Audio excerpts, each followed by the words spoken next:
ar o programa Novo Tempo. Muita mensagem, informação e conteúdo voltado para a sua saúde, felicidade da sua família e relacionamento com Deus. Seja bem-vindo ao Novo Tempo. Fique com a gente. Olá, amigos, que grande satisfação estarmos juntos novamente neste programa, o programa Novo Tempo, que traz sempre mensagens de esperança, de conforto da Palavra de Deus. E o nosso cordial bom dia a você que está nos acompanhando nesse momento. Também para os amigos que nos acompanham na madrugada, uma boa noite para você.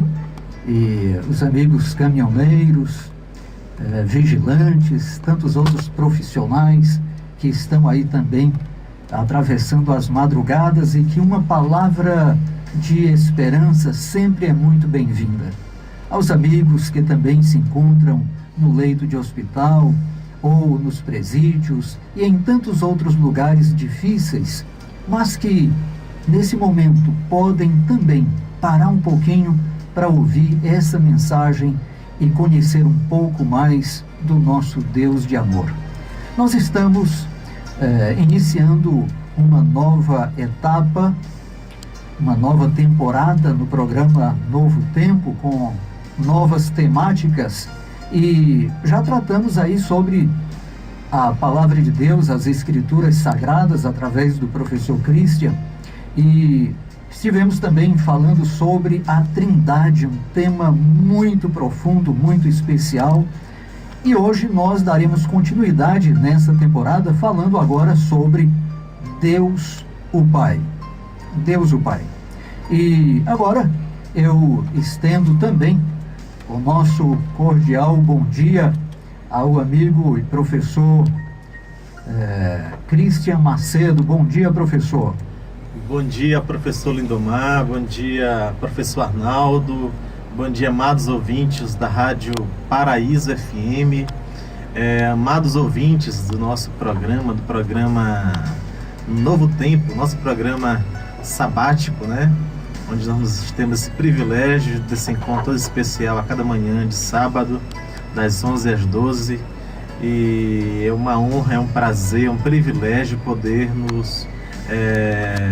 poder falar o coração de vocês e sermos esse instrumento de Deus para levar bênçãos sem medidas à sua vida, tá bom? Fique conosco, um forte abraço, que Deus o abençoe ao longo desse dia, de modo especial na compreensão dos nossos estudos nessa manhã. Muito bem, e agora também, professor Arnaldo, nosso cordial bom dia. E aí você já pode também, em seguida, nos elevar à presença do nosso Pai Eterno através de uma prece também. Bom dia, amigos, todos os ouvintes da Paraíso 101.1. Estamos aqui com o coração cheio de alegria, porque é mais um sábado em que nós podemos nos encontrar com você, querido amigo, querida amiga, que está na escuta do nosso programa Novo Tempo. É um novo tempo para você. Cada sábado é uma nova oportunidade de conhecermos melhor a Deus, o nosso Pai, que é o tema desta mensagem de hoje do programa Novo Tempo. Vamos aproveitar o momento então para falar com esse nosso Deus maravilhoso. Querido Deus e Pai, estás nos céus e também está com aquele contrito de coração. Nesse momento, Senhor, queremos te agradecer pelas tuas bênçãos ricas e maravilhosas, te pedir perdão pelos nossos pecados e entregar nossa vida, a vida de cada um, aqueles que estão te buscando em tuas santas mãos. Pois sabemos que tu és Pai e de coração nos ama, pois deste teu único Filho para nos salvar. Em nome dele, nós te agradecemos e te pedimos estas bênçãos. Amém.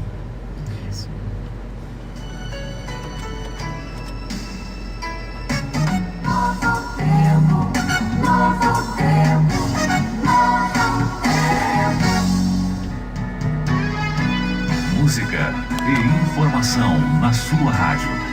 Programa Novo Tempo.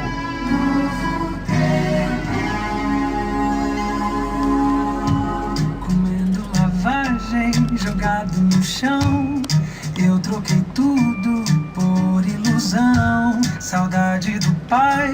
saudade do amor, saudade de tudo que o ego roubou.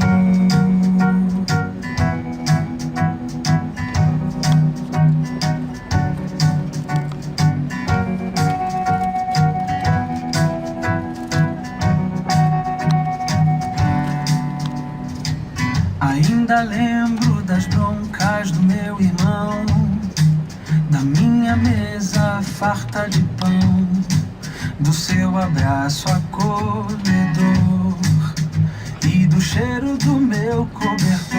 Ainda lembro de quando tudo era bom, de quando tinha tudo nas mãos, mas o orgulho me enganou.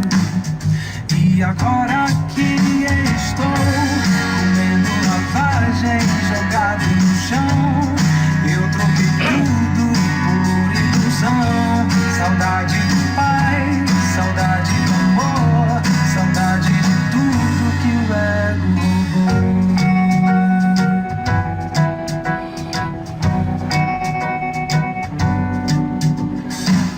Ainda lembro das broncas do meu irmão, da minha mesa farta de pão, do seu abraço acolhedor e do cheiro do meu cobertor. Ainda lembro de quando tudo era bom, de quando tinha tudo nas mãos, mas o orgulho me enganou. E agora que estou comendo lavagem jogado no chão, eu troquei tudo por ilusão. Saudade do pai, saudade do amor, saudade de tudo que o ego roubou. Comendo lavagem jogado no chão, eu troquei tudo por ilusão. Saudade do pai, saudade do amor, saudade de tudo, tudo. Mas de longe me avistou, correu e me abraçou. Uma festa preparou.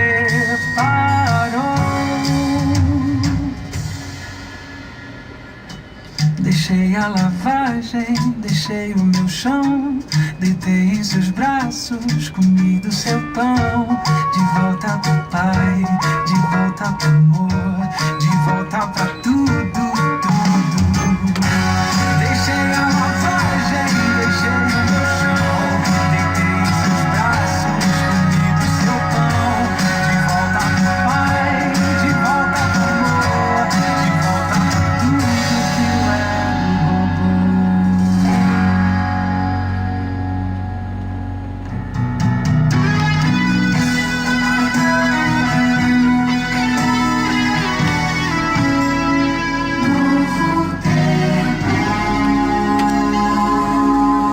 Novo tempo.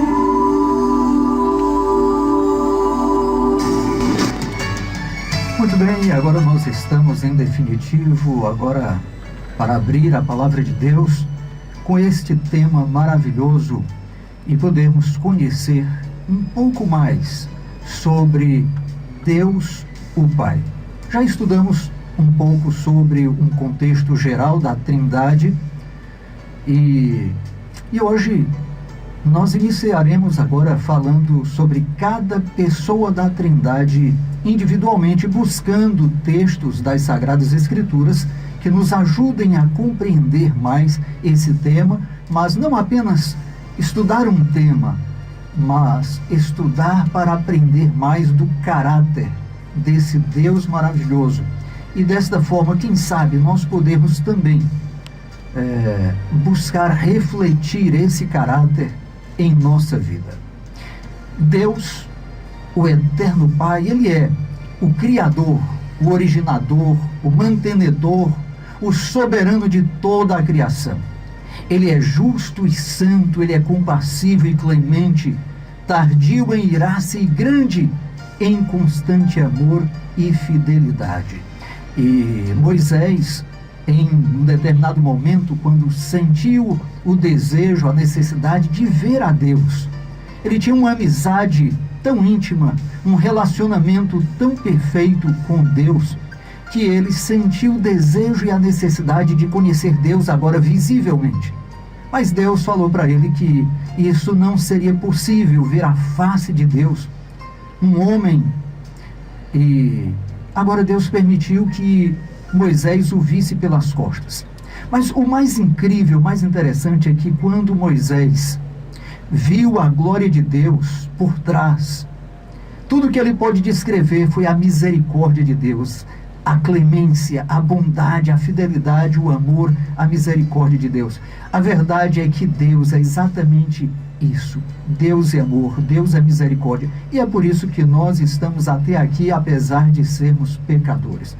Professor Arnaldo, professor Cristian Macedo, vamos agora discorrer um pouco, buscando na palavra de Deus, conhecer um pouco mais de Deus, o Pai. Professor Cristian, verificando um pouco aqui Gênesis no capítulo 1 e o verso 1, quando a palavra de Deus inicia, o primeiro verso da Bíblia, já inicia aí falando quem é Deus, não é isso? Então, nos fale um pouquinho aí de como a Bíblia começa apresentando Deus. Professor Lindomar, amados ouvintes, quando nós estudamos a divindade, né, as três pessoas aí que formam a divindade, nós temos uma compreensão muito boa, clara,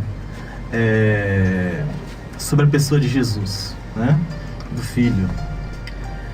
O Espírito Santo é tido como aquele o Deus invisível, né, mas também é bastante comentado, é bastante estudado, assim como o Filho. Sobre o Pai, geralmente nós nos expressamos, nos dirigimos a Ele em oração, geralmente nós nos referimos a Ele no nosso dia a dia, mas pouco se conhece teologicamente, biblicamente, sobre a pessoa do Pai. E infelizmente alguns têm até uma compreensão equivocada a respeito do Pai, né?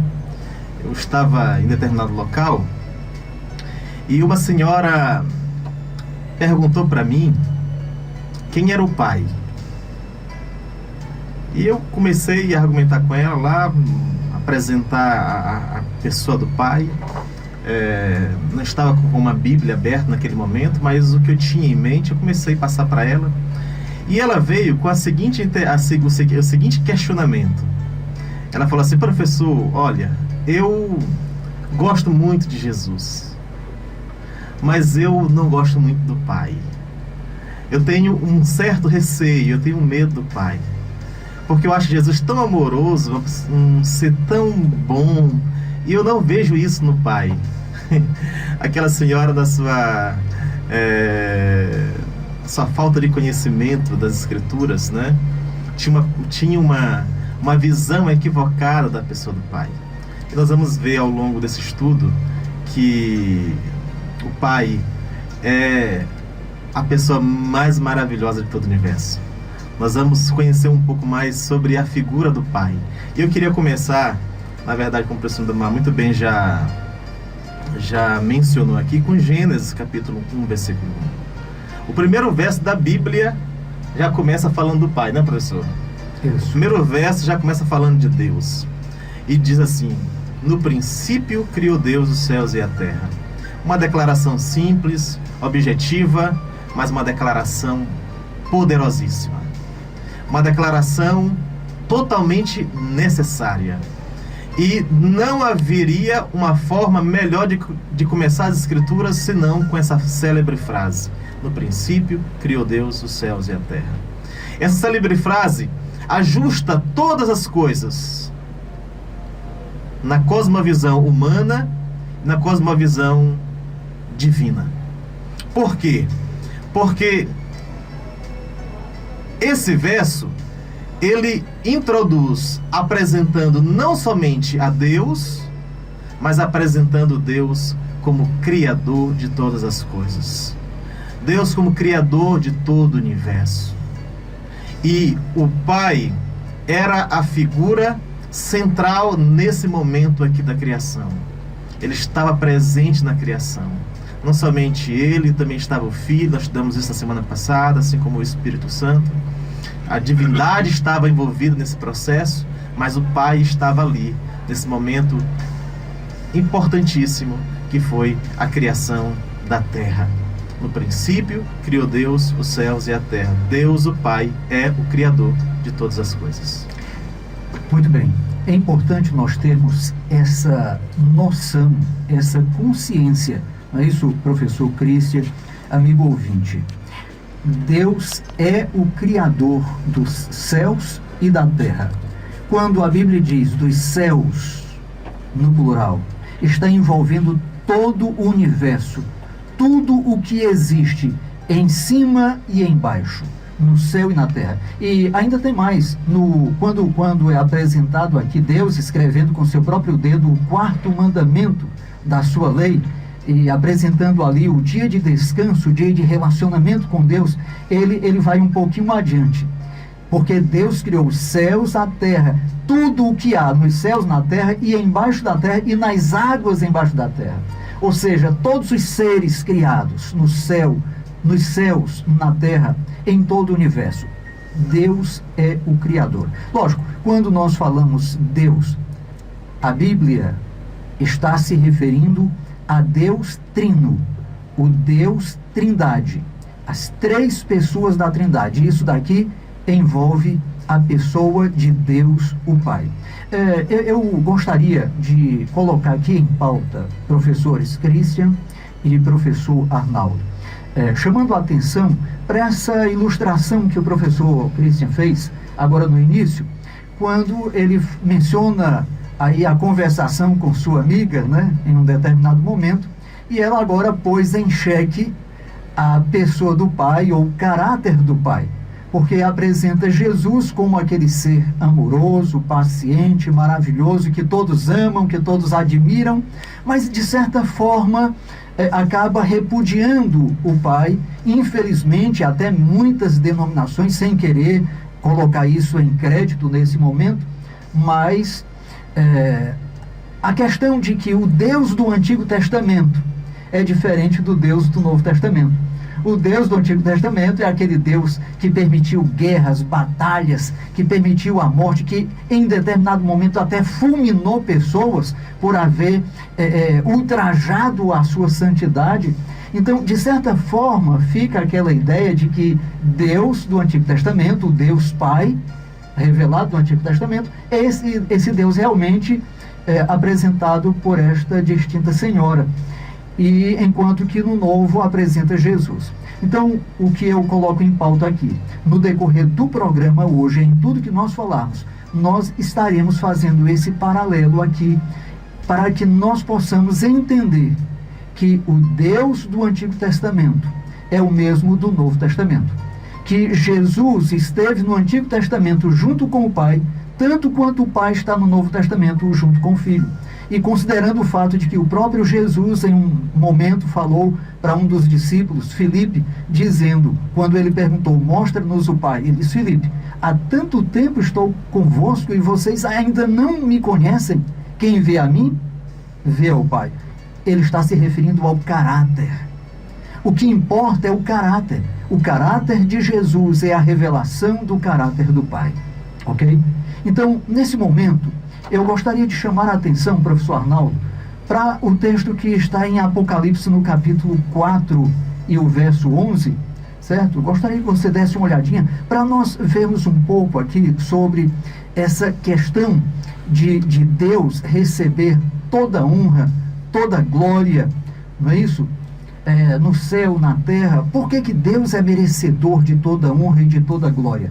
Vamos partilhar um pouquinho do contexto desse verso aqui, para a gente ter essa ideia, né? Apocalipse capítulo 4 e o versículo 11. Pode ir. Está escrito assim: Tu és digno, Senhor e Deus nosso, de receber a glória, a honra e o poder, porque todas as coisas tu criaste. Sim, por causa da tua vontade vieram a existir e foram criadas.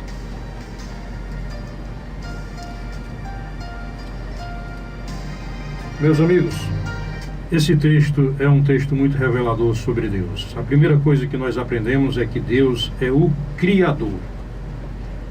Se Ele é o Criador de todas as coisas dependem dEle. E as Escrituras nos dizem, no livro de Apocalipse e em outros livros da Bíblia Sagrada, que Deus é imutável. Está escrito: eu, o Senhor, eu sou o Senhor e não mudo.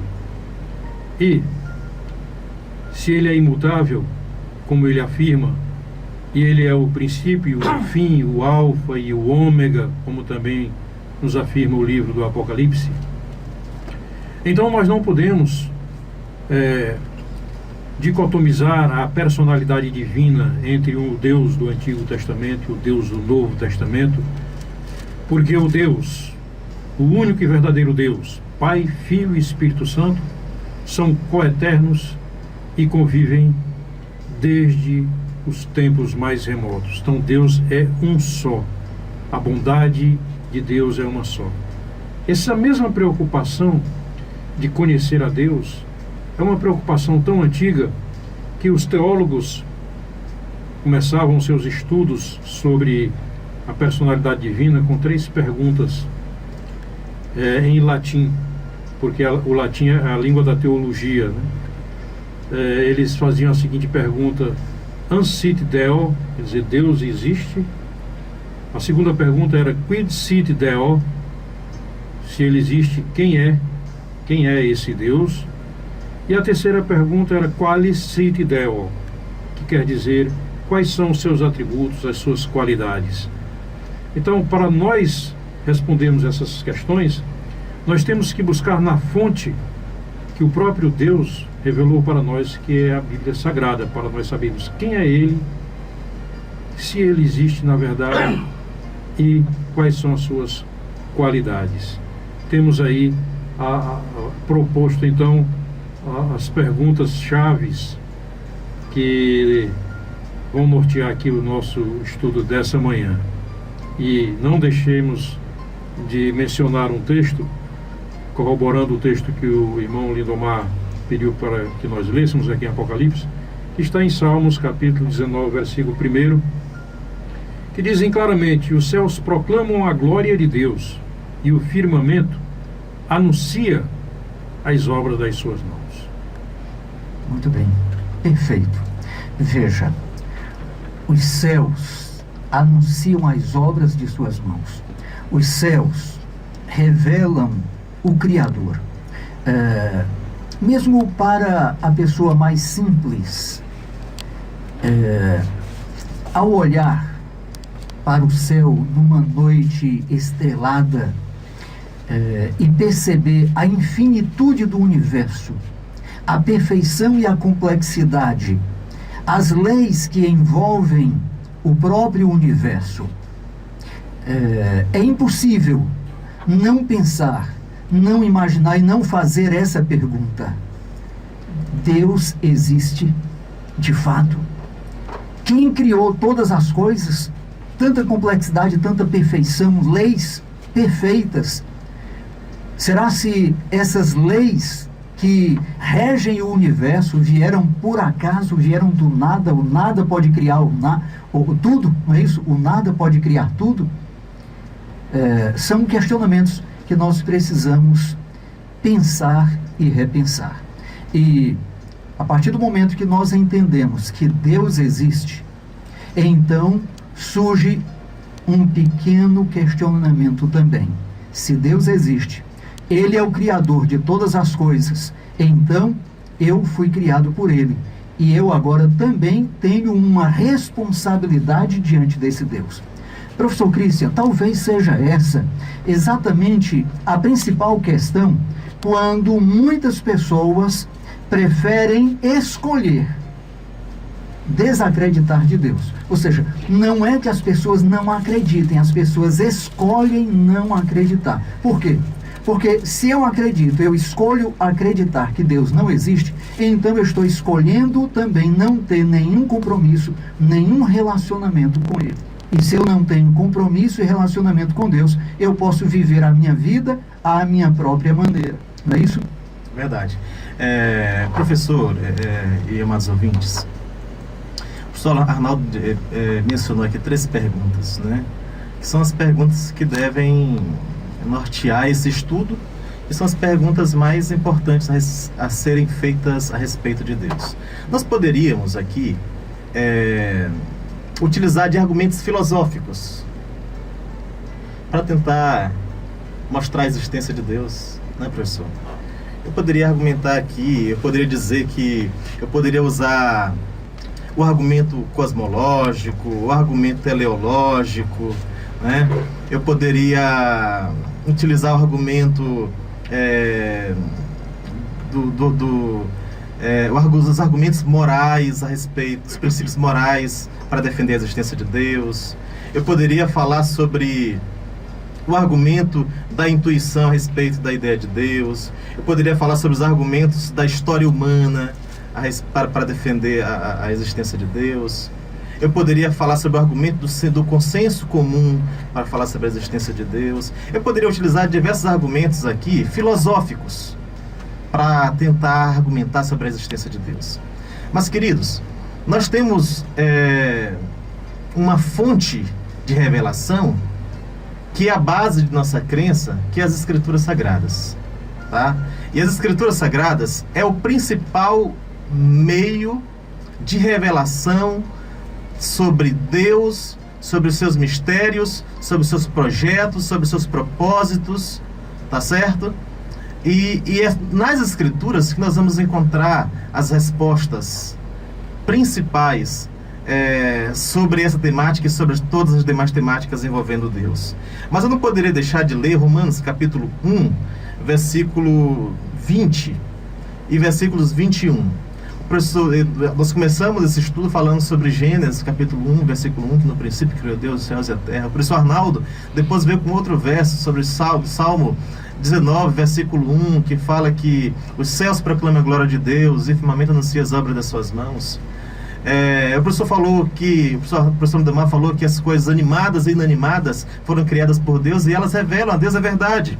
E o apóstolo São Paulo, ele vem com um argumento, justamente com esse argumento. Ele vai dizer assim: porque os atributos invisíveis de Deus, estamos falando dos atributos, as características, né, de Deus, porque os atributos invisíveis de Deus, assim como o seu eterno poder, como também a sua própria divindade, claramente se reconhece desde o princípio. Ele fala claramente, se reconhece desde o princípio do mundo, sendo percebido por meio das coisas que foram criadas. Ele disse que os atributos invisíveis de Deus, a divindade de Deus, a pessoa de Deus, claramente se reconhece desde o princípio, através das coisas que foram criadas. E ele diz mais, ele diz que os homens, por conta disso, são indesculpáveis, professor, são indesculpáveis.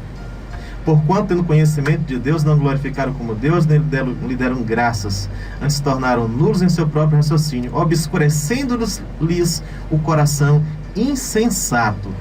Paulo chama de insensatos as pessoas que negam a existência de Deus. Porque você pode até não conhecer as Escrituras Sagradas, pode até não aceitar ela como fonte autoritativa para essa temática e para todas as demais temáticas. Mas, queridos, Deus lhe deu uma Bíblia grande, aberta, patente a todos os olhos, que é o universo, que é este céu e as coisas que foram criadas por Deus, porque elas revelam claramente a Deus e os seus propósitos e os seus atributos. Fazendo aqui uma parte, se me permitem os amigos, a respeito dessa forma maravilhosa de Deus se mostrar ao homem, que a teologia chama de revelação geral, é através da sua criação.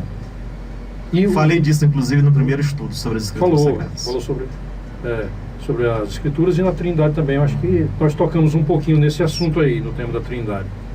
Mas, amigos, os homens, por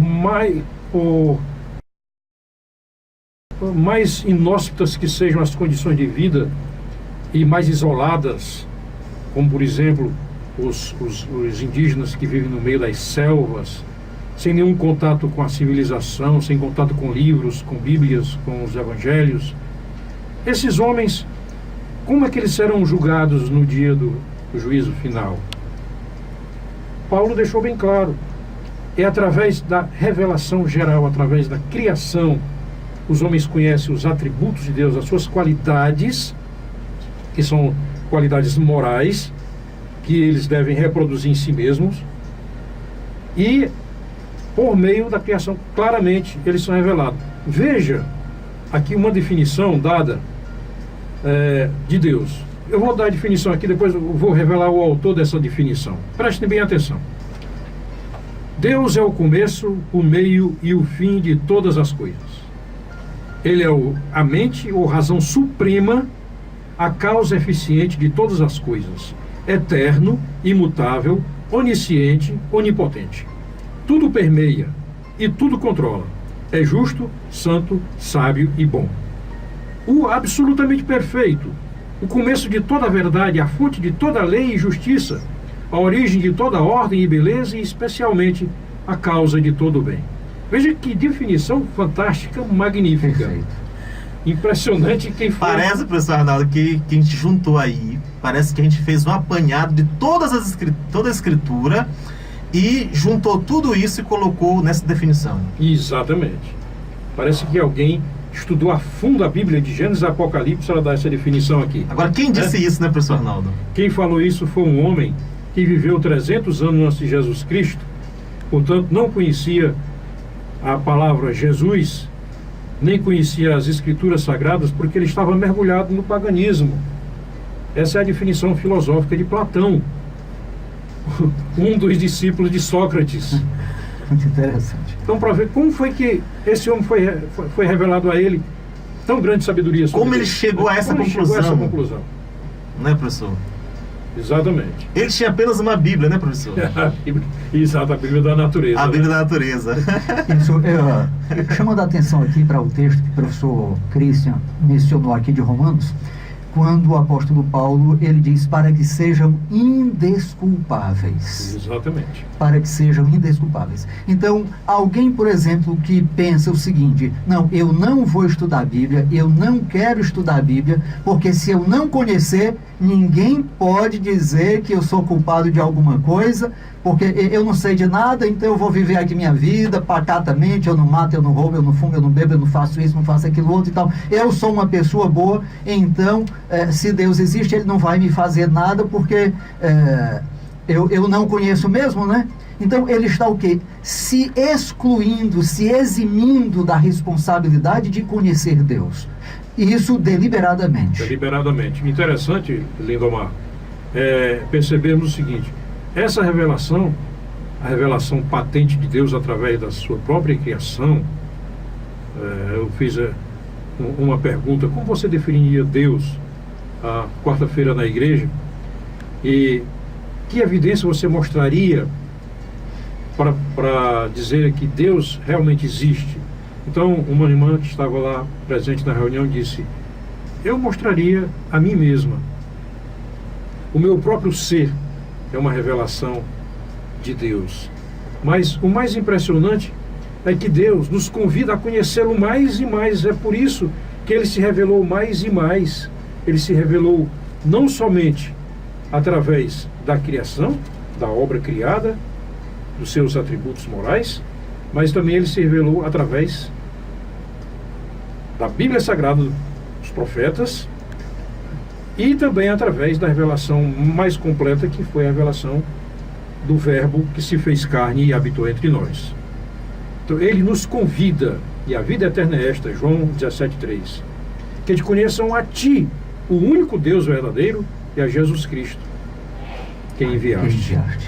Muito bem. Eu quero chamar a atenção agora para a gente desenvolver um pouco esse tema, agora pensando um pouco na terceira temática, a terceira pergunta colocada aqui no início pelo professor Arnaldo, os atributos de Deus. E eu quero chamar a atenção para o principal atributo de Deus em um ato maravilhoso que nós encontramos no livro de João, o Evangelho de João, no capítulo 3 e o verso 16, certo?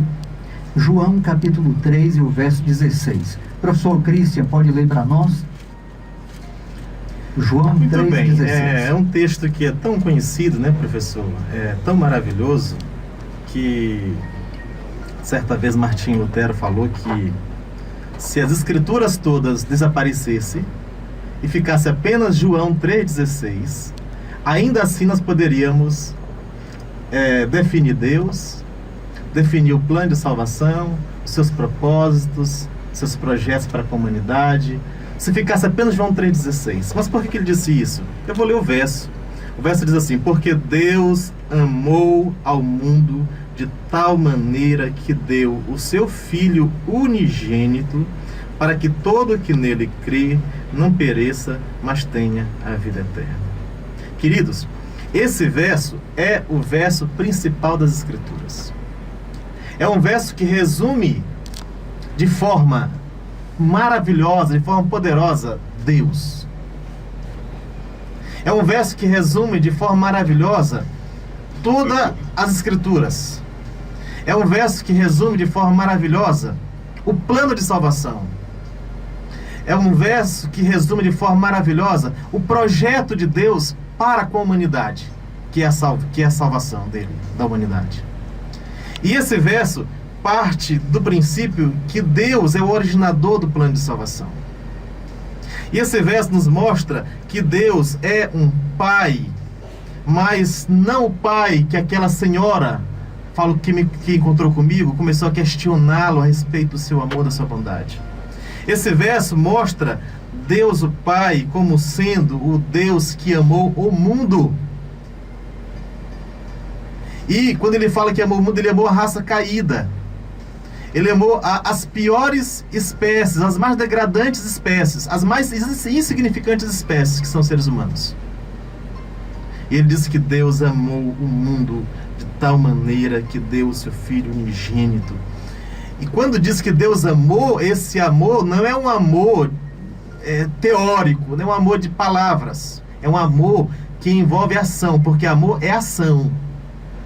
E a ação maior de Deus, de revelação maior desse amor, foi ele entregar, ele doar, ele deu, ele agiu, ele deu o seu Filho, Jesus Cristo, para que morresse por mim e por você, para que nós pudéssemos ser salvos. Muito bem.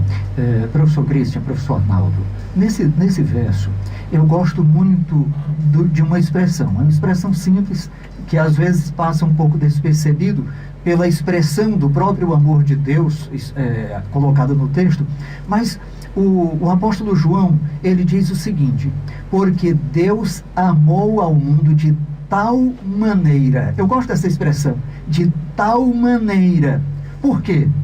Porque essa é uma expressão que nos dá a ideia de reticência, uma ideia de algo tão grandioso que é indescritível, que não existe vocábulo, não existem palavras humanas que possam descrever esse caráter tão maravilhoso. Né, professor? Mais profunda que seja as palavras humanas, elas não são capazes de descrever.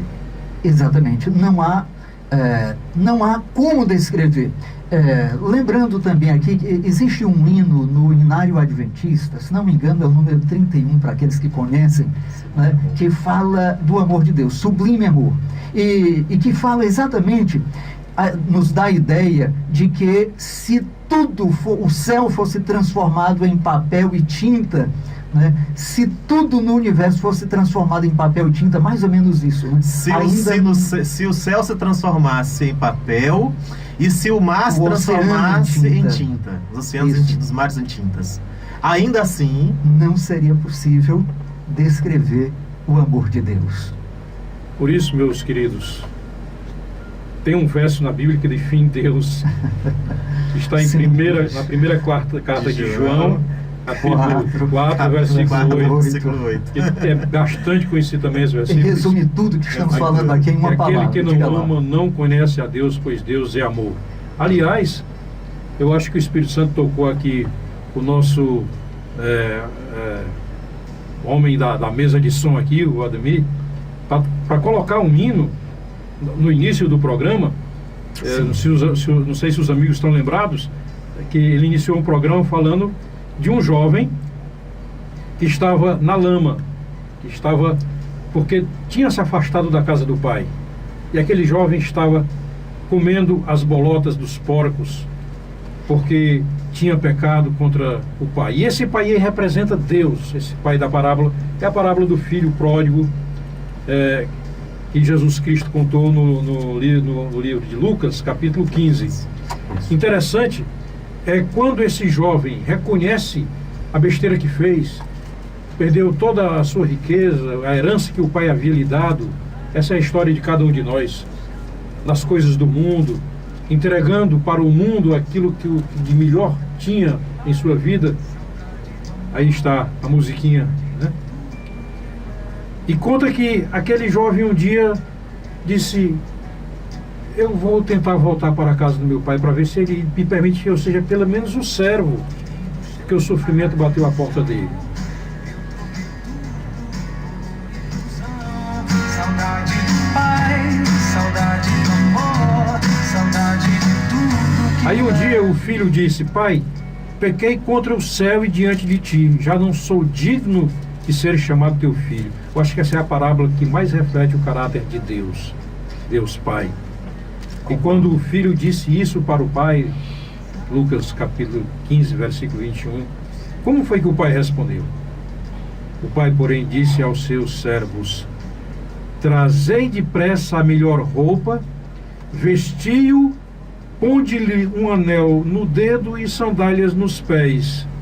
Trazei também e matai o novilho cevado. Comamos e regozijemo-nos, porque este meu filho estava morto e reviveu, estava perdido e foi achado, e começaram a regozijar-se. Muito bem. Muito bem colocado, professor Arnaldo. Essa parábola realmente é a história, o texto que melhor reflete o caráter de Deus, esse Deus de amor que nos espera. Eu quero chamar a atenção para um ponto dessa parábola que talvez nunca tenha sido chamada a atenção antes ou prestada atenção. Pode ser que sim, pode ser que não. Mas eu quero chamar a atenção para um personagem que passa despercebido, chamado novilho. Por que eu chamo a atenção para o novilho diante da grandiosidade da história e do texto em si? É porque aí diz: trazei o novilho cevado. Isso significa que mesmo o filho estando longe, sem nunca ter dado notícia, o pai sempre esteve preparado para receber o filho de volta. Ele estava ali com o novilho cevado, preparado na engorda, esperando pelo filho, mesmo que ele não voltasse. Mas o novilho estava ali.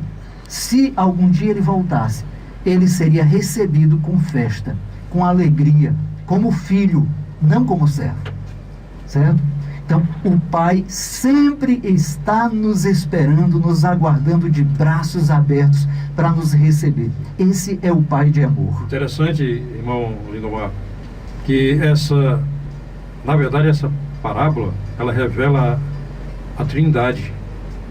As três pessoas estão presentes. E envolvidas nesse ato de salvação. Aqui nós temos aqui o Pai, que é o nosso grande Deus e Criador, que nos deu tudo em nossa vida.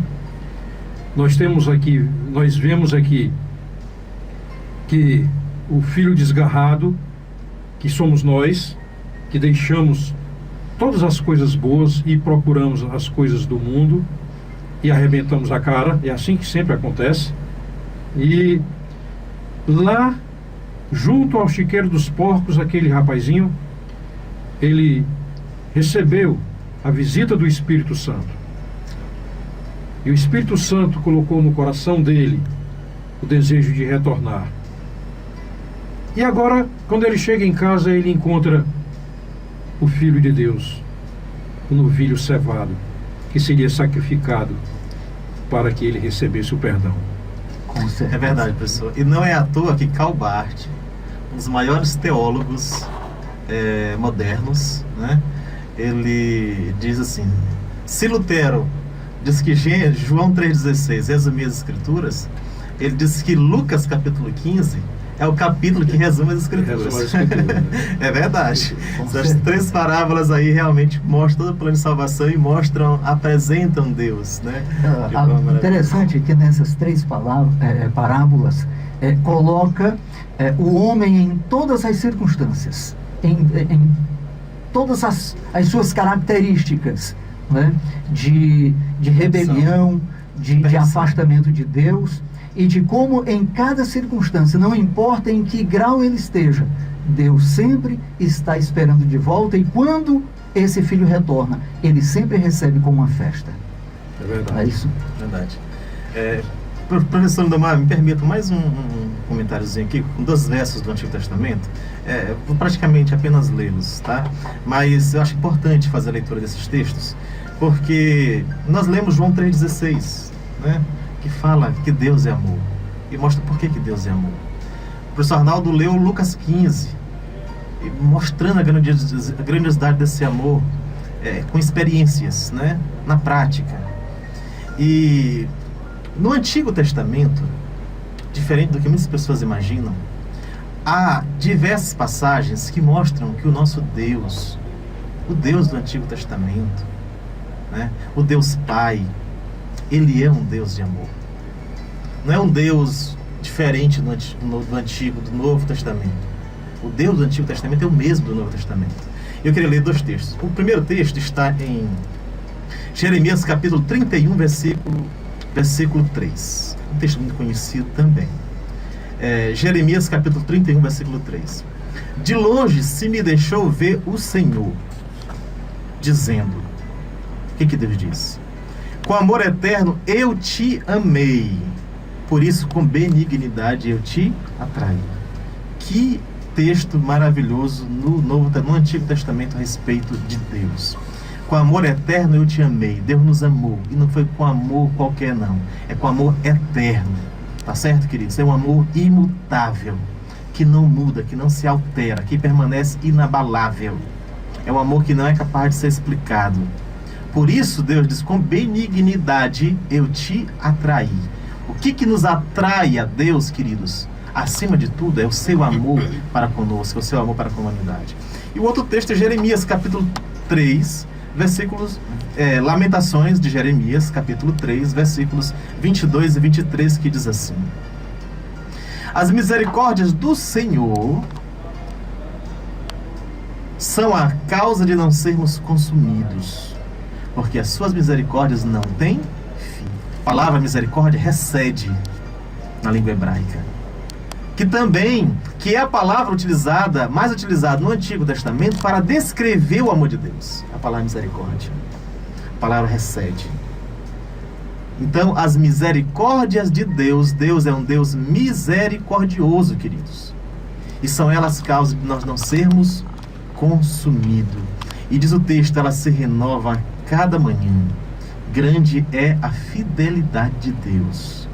E diz o versículo 25 ainda: bom é o Senhor.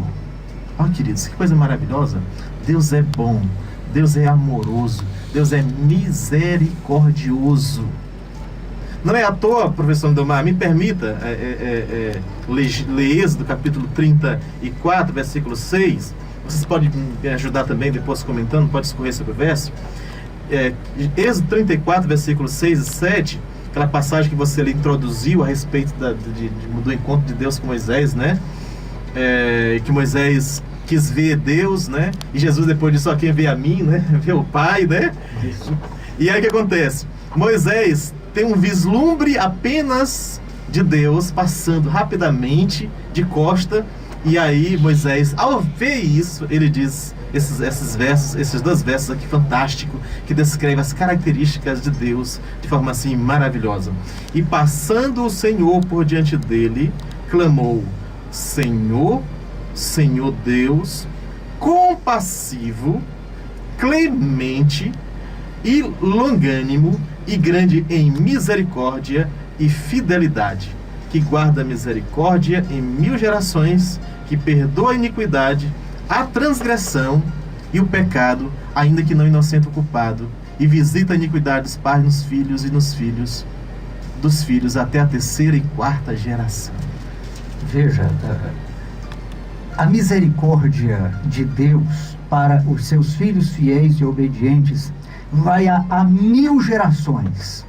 No entanto, para com o culpado, apenas a 3ª e 4ª geração. Veja que grande misericórdia. Porque Deus poderia muito bem fazer esse paralelo e amaldiçoar o ímpio nas suas gerações por 1000 gerações.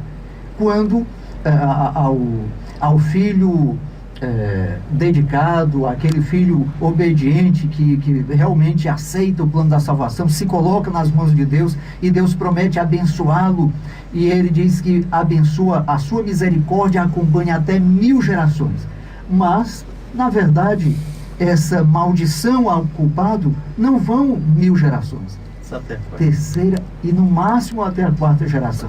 Ou seja, eu até diria que isso é também apenas uma força de expressão para mencionar o fato de que a bênção acompanha os fiéis e a maldição acompanha os infiéis. Mas por que só a 3ª e 4ª geração?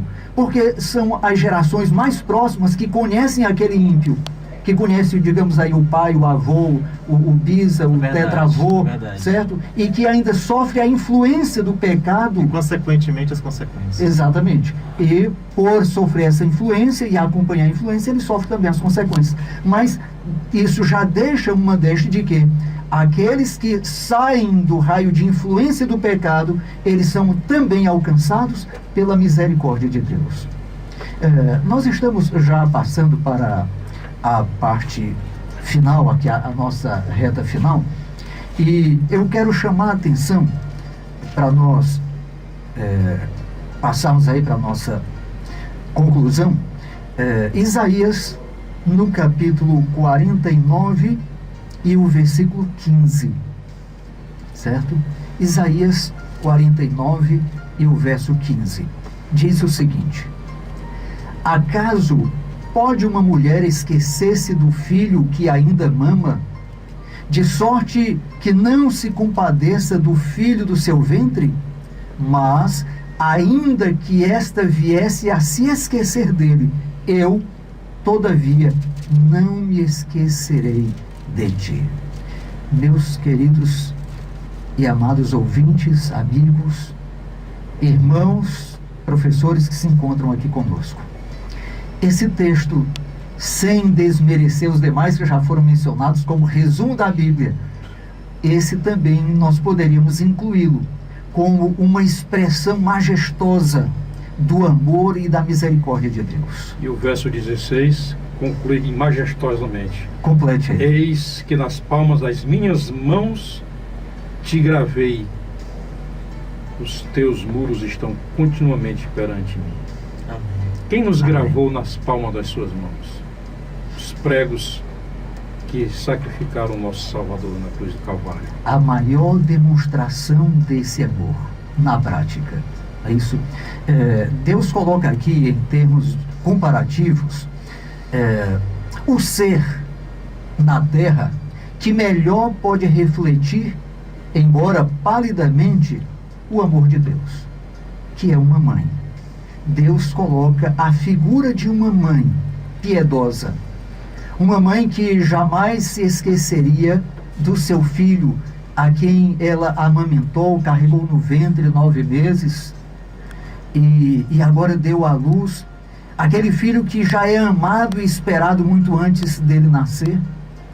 E agora Deus diz: pode essa mãe se esquecer desse filho? Mas, mesmo que por acaso, supostamente, essa mãe viesse a esquecer do filho, vamos conhecer aqui o caráter do Pai, o caráter de Deus, o caráter do Deus Trino, as 3 pessoas da Trindade, porque o caráter é o mesmo, a personalidade é uma só. Deus é amor, e ele revela nesse texto com essa expressão: mas mesmo que ela se esquecesse desse filho a quem ama, eu, todavia, não me esquecerei de ti. Essa é uma mensagem, meu querido amigo, para você.